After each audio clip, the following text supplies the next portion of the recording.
अस्सलाम वालेकुम नाजरीन, INE टुडे न्यूज़ में आपका खैर मकदम है। आइए देखते हैं ये तफसीलात।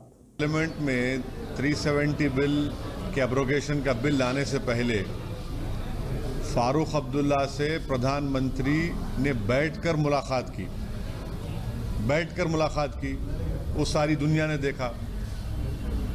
अब फारूक अब्दुल्ला के ऊपर कैसा पब्लिक सेफ्टी एक्ट लग सकता है? वो थ्रेट कैसा होगा देश के लिए? जब प्रधानमंत्री को अगर किसी से खतरा होगा तो प्रधानमंत्री क्यों मिले फारूक अब्दुल्ला से? दूसरी बात,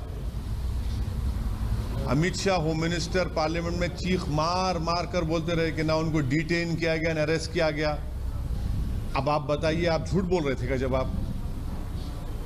तीसरी बात, मसरत आलम तो एक नॉन सेपरेटिस्ट है, तो फारूक अब्दुल्ला एक एक्स चीफ मिनिस्टर है, तो फारूक अब्दुल्ला को और मसरत आलम को आपने दोनों को मिला दिया और उन पर भी PSA, इन पर भी PSA।